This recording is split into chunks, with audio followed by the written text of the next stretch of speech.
And you doing it all today? Oh, wow. You always ask me that. I'm doing two jobs, getting paid for one like every day. Sounds like a media thing.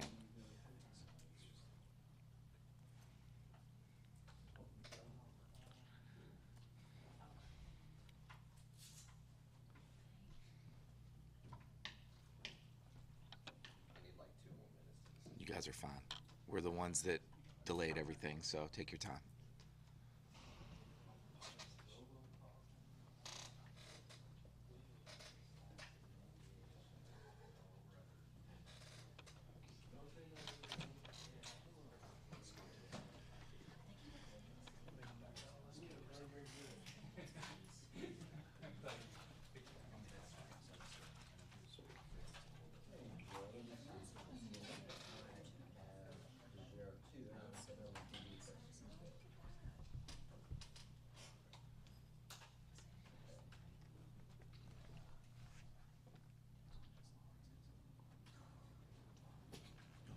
Sounds good. Thank you, sir. You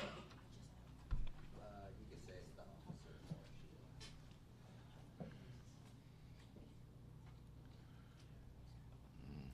Getting close now. Is there anybody not balanced? Okay, great, thanks, Joe. Okay. Do a sound check real quick. Kind of talk about what's going to happen here in a few minutes. First of all, apologize for the delays. We were having some technical difficulties on that, so thank you for your patience. Here in just a minute, I'm going to turn it over to Deputy Chief Emily McKinley, who will address members of the public regarding the officer-involved shooting in the 3300 block of Otterburn Avenue, which took place on Easter. Sound check good for everybody? We're using this opportunity, the bi-weekly press opportunity, to kind of push this up a little bit and do it today. So today is about the officer-involved shooting. Microphone check. 1 2 1 2. Okay, everybody's bound. Is there anybody not ready? And it's okay if you're not, because I know we started late. Okay.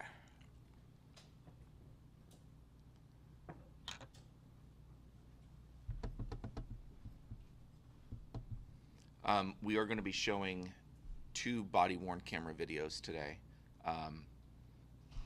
Is anybody sending this back or live? Okay.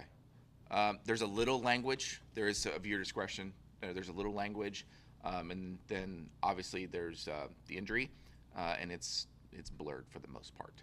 Immediately following this press conference, a curated video version is going to be uploaded to our YouTube channel per usual. And then also we're going to have the officers raw loaded onto our YouTube channel as well for you all to rip that apart. Okay, anybody not ready? All right, let's get going. Deputy Chief.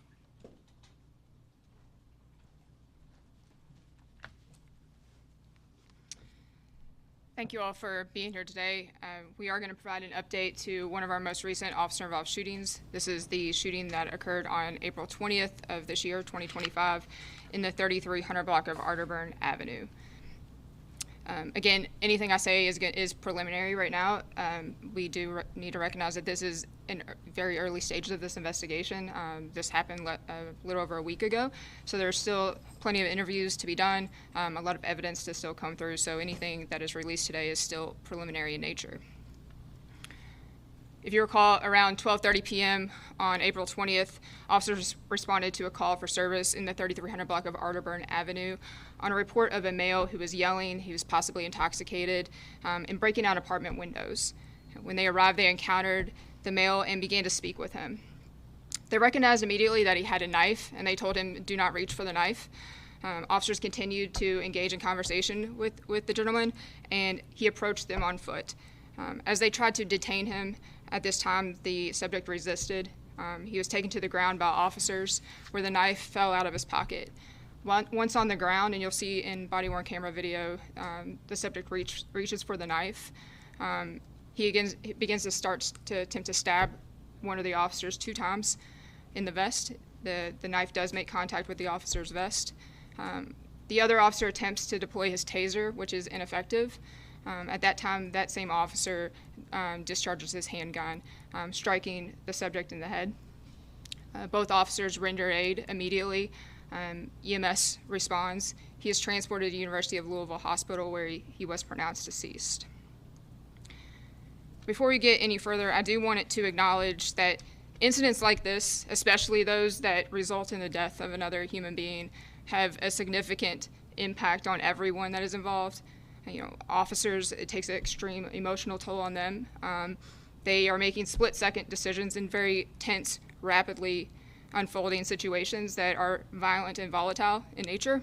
And then we are left with a family who is grieving a devastating loss of a loved one.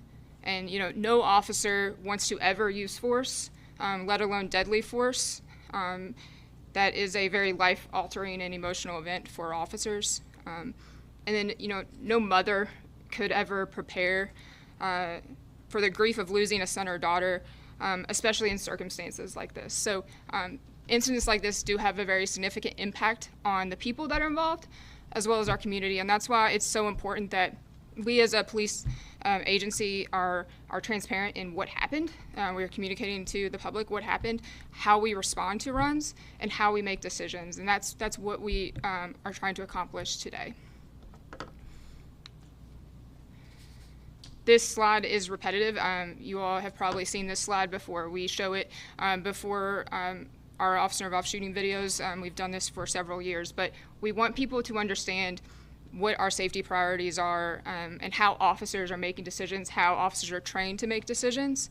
This is not only repetitive for you all, this is repetitive within our agency. This is constantly reiterated through roll call training, through just regular in-service training, and through conversations that officers have with each other on how to make decisions in the field.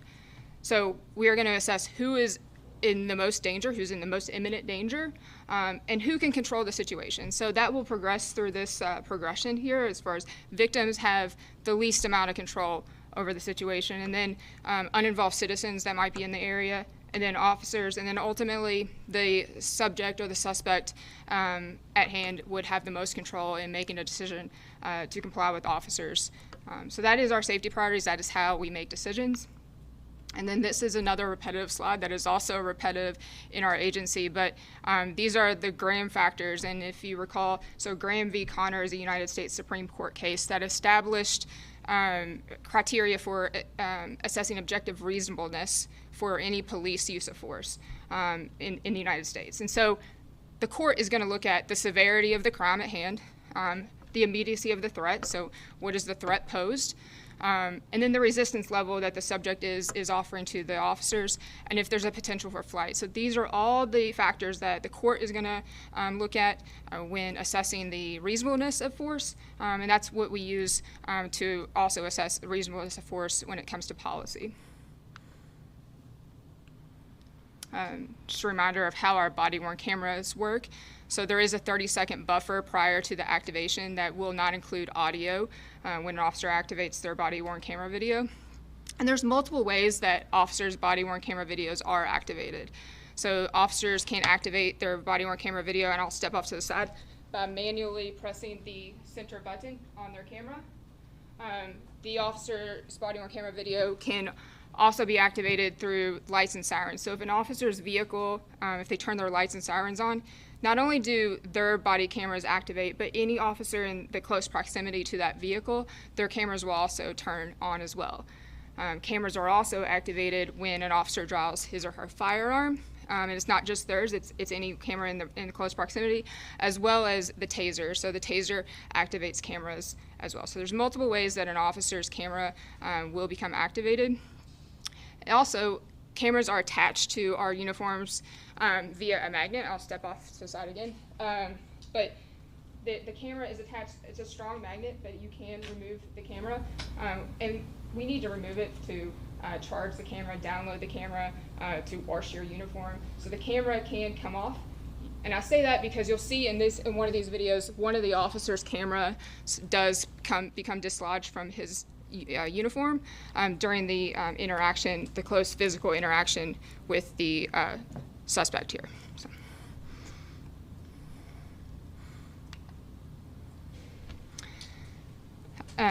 This is the officer that discharged his taser and his firearm. This is Officer Benjamin Klingenfuss. Officer Klingenfuss has 19 years of service with LMPD. He is assigned to our 5th Division Patrol. Officer Klingenfuss is probably one of the most seasoned beat officers on LMPD right now. He has rode and been assigned to the 5th Division for his entire career, which is very rare. In policing, we move around a lot to different divisions and different jobs, but Ben is a beat officer at heart. He has responded to probably over his career 40 to 50,000 calls for service, 40 or 50,000 911 calls. And so this call for service that you will hear today, he's probably responded to a similar calls for service numerous times, thousands of times probably. And so he's very experienced in what he does. This is Officer Cody Chappell. He has 27 years of experience with LMPD. He has 34 years of law enforcement experience total. He worked for a prior agency, but I will note that Officer Chappell retired from LMPD a few years ago as a sergeant and is a retired rehire for us. So he came back to work and he rides the beat in the 5th Division. He is the officer that was stabbed in the vest during this incident. The suspect involved is Atumi McCollum. He is a 36-year-old black male. He lived in the Arterburn Crossing complex, which is the apartment complex that you'll see in this video. So this is an overview of the scene. The red circle is where the officer-involved shooting ultimately took place. I'm going to go through a few more slides after this. You're going to hear an initial 911 call. So the initial 911 call came from the adjacent neighborhood. So some of the houses that are around the apartment complex, one of the residents overheard a man yelling and being belligerent in the parking lot, and that prompted that first 911 call. So that's the 911 call that's going to get officers dispatched. So you'll hear that. And then we'll show some surveillance video from one of the neighboring apartments where the Mr. McCollum committed a home invasion during this incident. And then you'll hear a second 911 call that was prompted from that home invasion. So I'm going to go through those, and then we'll get to the body-worn camera video. 911 operator Atwell, where is your emergency? The Arterburn Crossing. I'm sorry, what's the address? So Arterburn, Arterburn Avenue. Okay, 3301 Arterburn Avenue. What's the apartment number? There's no specific apartment number. It's just coming generally from the complex over there. I don't live over that way. Okay, what's happening? I live right next to there. There's a guy who's just out there. He's been yelling at top of his lungs for the last half hour at somebody who's in an apartment in there. And he seems like really angry and violent, and it's extremely loud, and we're over here. We can hear it from our house, and he's been there for a while now, so I didn't know if maybe like a patrol could go over there and just check on the situation and see what's happening. Yeah, were you able to tell what he looked like? I could see through the trees that he was African American, and that's all. I couldn't see any more details of what he looked like other than that. Does it sound like he's drunk or on drugs? Possibly on drugs. He seemed like extremely angry and loud, and he's frantically saying things over and over and over again, and he just seems totally unstable, extremely unstable. Okay, and then did you see any weapons hear any go off? I did not hear any weapons go off, but it wouldn't have surprised me with how angry he sounded. Right. Okay, we'll get officers out there as fast as we can. Okay, thank you so much. You're welcome. Bye. Okay, and so immediately after that, the officers are dispatched. This is that audio. Are you 515 Adam and 515 Baker? Sorry, man. 15 Baker's on Franklin. On Trumbull, Arterburn Avenue. Neighbor drives out a male outside yelling at someone in the apartment. Black male, possibly intoxicated, no other description. 15 Baker's right. Okay. The last thing you heard that the dispatcher say is 12:28. So 12:28 is the time that the officers were dispatched to this run. And that is significant because in this video here, so this is what referenced a home invasion at a neighboring apartment. If you look in the top left-hand corner, it says 12:28. So as officers are getting dispatched, this is happening simultaneously. So you'll hear a door that is kicked open. So this is the front door of the apartment that is kicked open by Mr. McCollum. You'll see him enter this apartment. You'll see a female who comes out to this doorway in this hallway. It's herself, and she has a 5-year-old child in this apartment. So she's going to tell her 5-year-old to go into the bedroom, and she's trying to plead with her neighbor to not do whatever he's doing. So this is that video. What are you doing? Yeah, you know, that's the daughter, man. That's fucking sad. Yeah, you know, I need the fucking knife from there. What? I mean, please do not do this. Please, Paul, come here. Please do it.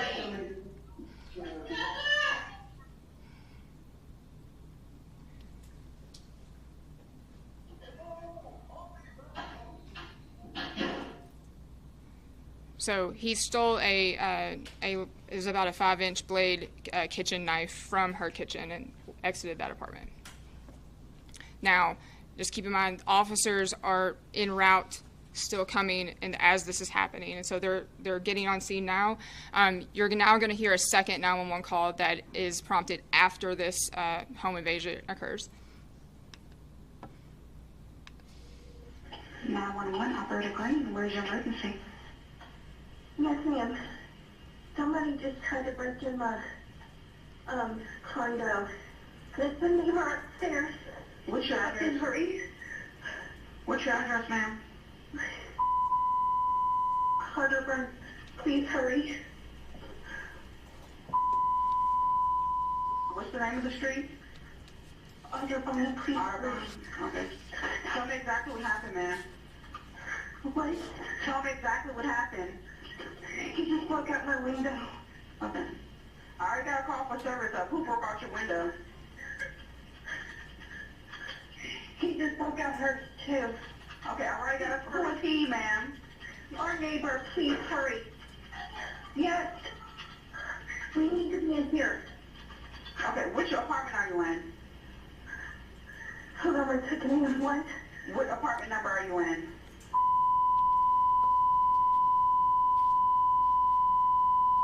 In our doors. Please hurry. I already got up for dispatch, ma'am. What's his name?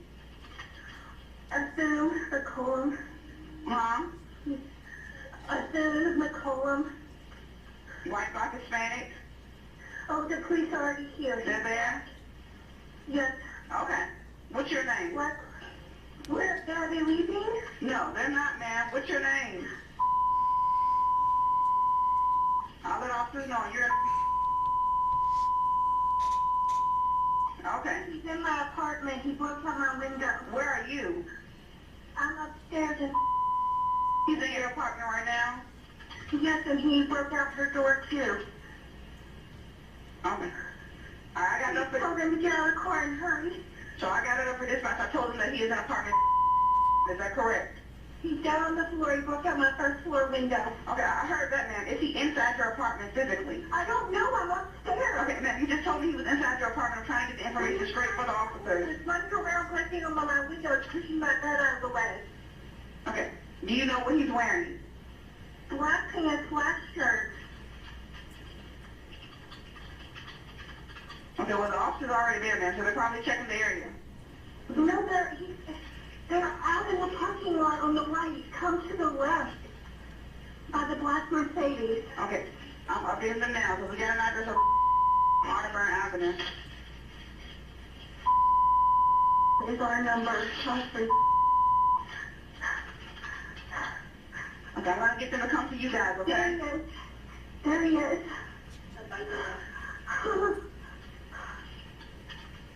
I'm gonna get the... Inside my apartment. Okay, I'm gonna get the officer to come speak to you. You're in apartment... right now? He's shaking his head at them right now. Hold on, I can't go down there right now. He's getting ready to run from them. I'm trying to get off the phone to you, man. Earlier. Okay. I'm going to disconnect you. The officers there, okay? Okay, babe, sorry, bye. Okay, so you hear from that 911 call that it sounds like the officers have located the subject and they're about to make contact. This body cam video is Officer Klingenfuss. So this is the initial contact with the subject. You're going to hear his radio playing, and so you'll hear information being relayed to Officer Klingenfuss from that 911 call. So that's when they're getting this. They're getting what she just called in on 911 as they're approaching this subject. So just to give you an idea of how fast things like this happen and how quickly officers are getting information or receiving information, how things change very quickly. Hey, other 559 Baker. The original caller says that he as a neighbor hasn't seen anything since. We did just get another caller that the resident of the home advised the neighbor out her window. What are you grabbing there? Apartment 335. Put Put that down. 3359. Put that down. 42 there. Put that down. What do you got there? What's going on today? Right, okay, send any picture right now? What's the matter? What's the matter? Huh? Well, talk to us for a second. Have you around? I'm going to hold you tight. What's going on? You got your pocket there. Nothing at all. Looks like a knife. It is. Okay, yeah, I'm gonna tell you right now, you reach for that knife, I'm gonna shoot you. You understand that? You understand what I'm You saying? can't arrest me. You Mason? I'm not You arresting you, Mason? I'm just telling Are you, you reach for Mason? that knife, I'm gonna shoot you. Are you Mason? You understand that? Or are you Mason? No, I'm not. Yeah, you are. Are you? Yeah, you are. Okay. I'm Atumi, so it don't even matter. So, what's going on with that? Nothing. She right there all the time. So what's going on with you? Oh, stop right there. Stop. You need to talk to me to find out what's going on. Go ahead, tell us. Put your hands behind your back. Oh. Put your hands behind your back. No. Put your hands behind your back. Okay. So that's the knife. It's blade up. Remind in me his back. pocket.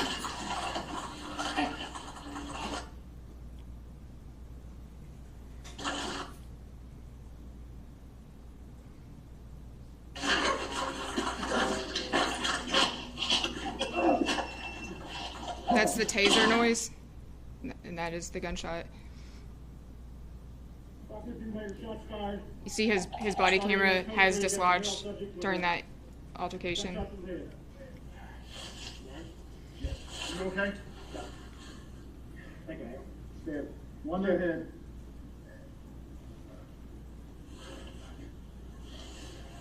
All right. Stay here. I'll get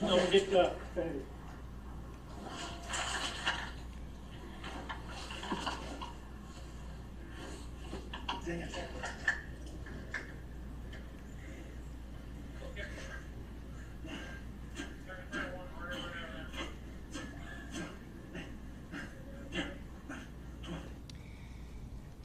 Okay, in the raw video footage, it will go on for much longer, but you'll see where the officer recognizes that his camera has come off of his body and they do reattach it. So you'll see that in the raw footage, which is much longer than this right now. I'm now going to play Officer Chappell's body-worn camera video. Again, it's important to note Officer Chappell did not fire his weapon. He was the officer that was stabbed in the vest.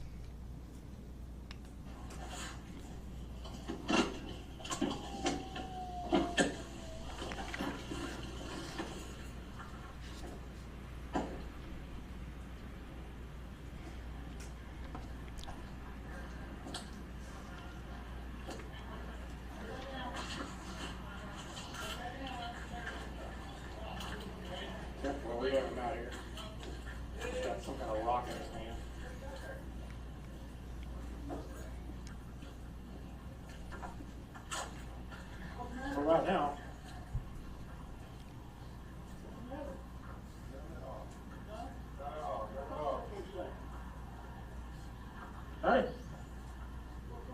What do you got in your pocket there?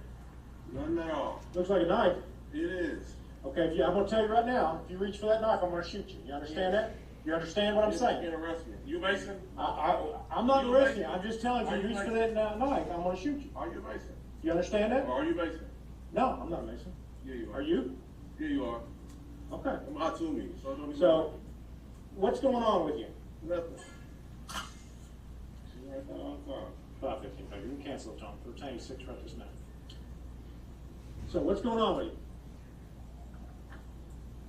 No? Oh, look. Oh, look. I need to talk to you and find out what's going on. No? Go ahead and touch me. No. All right, put your hands behind your back. No. Put your hands behind your back. No. Put your hands behind your back. Behind your back.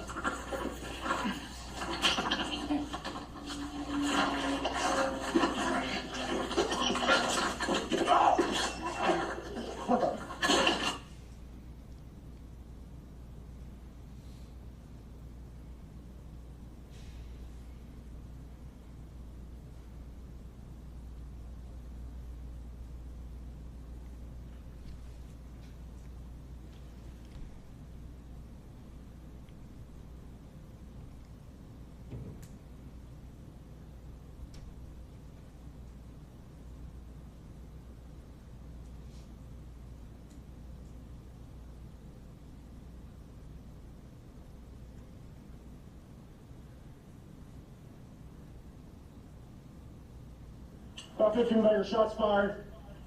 Start EMS code 3, got a male subject with a gunshot to the head. You alright? Yes. Are you okay? Yeah. Thank you. Okay, so at the beginning of that video, I know in Officer Klingerfuss's video, you heard the radio dispatch update them on the second call for service. You don't hear that in Officer Chappell's video. He's wearing an earpiece, so you don't hear that audio, but you see him acknowledge that information on the radio as he's approaching. So he's aware of the updated information and what is being provided by that second 911 caller. And then also at the end of that video, you saw Officer Chappell remove the knife from Mr. McCollum's hand. All of that happened very quickly. We're going to show another video of it slowed down a little bit more, so you'll see this a second time.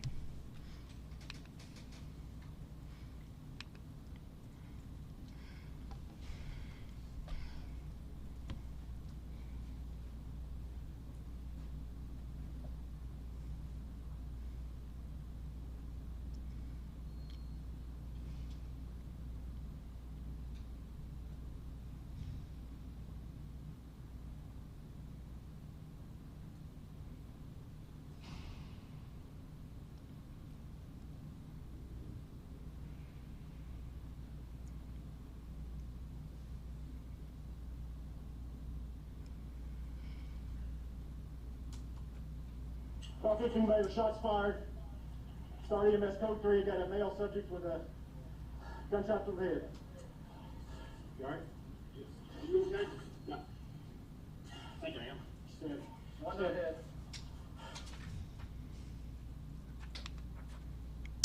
All right, these are photographs of the knife, one from the scene and one from our crime scene unit office. So it is about a 5.5 inch bladed kitchen knife. Again, just a reminder of our process of how we release body-worn camera footage for incidents like this. So there is a curated video that will be posted on YouTube. We will also share the full unedited raw video for you all to use. The investigative process, so the public integrity unit is the lead on the criminal investigation, and that is ongoing right now. Simultaneously, there is a professional standards unit investigation that will review any policy violations that may have occurred during this incident. The criminal investigation will be turned over to the Office of Commonwealth Attorney for final disposition. The Kentucky State Police also does a investigative review of that case as well. And then that case is also turned over to the Louisville Office of Inspector General upon completion.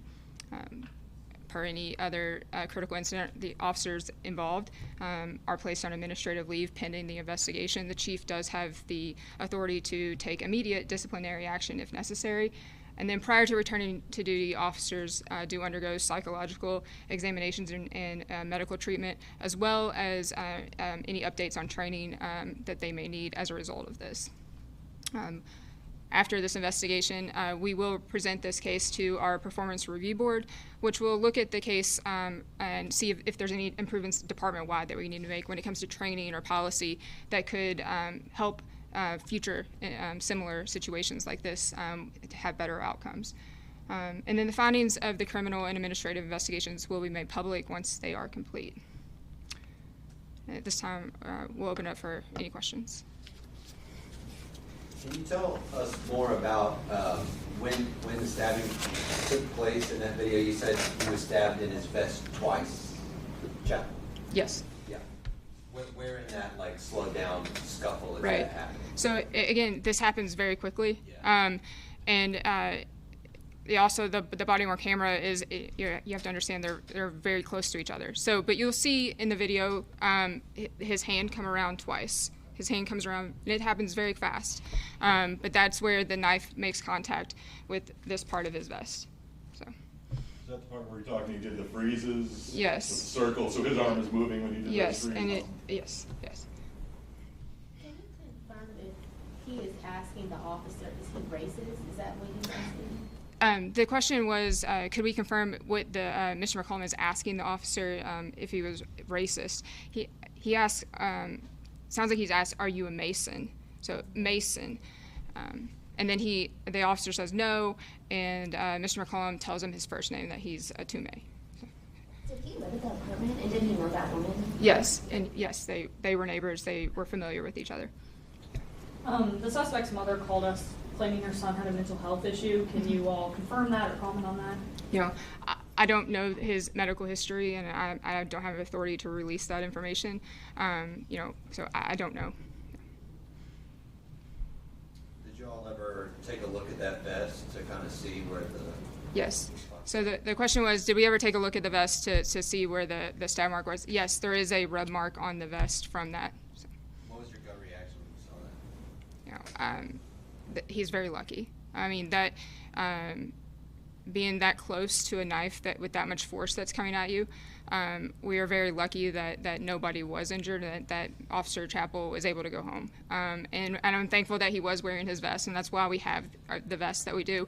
And I will say he was also wearing, we do have hard plate vests, and he was wearing a hard plate vest. And so that is important as well.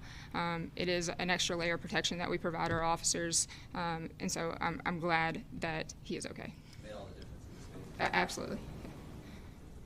Did he live in that area, or any inkling of why he was over there? He did. Mr. McCollum, did he live in the area? Yes, he lived in that apartment complex. Anything else? Okay, we'll wrap up. Thank you all.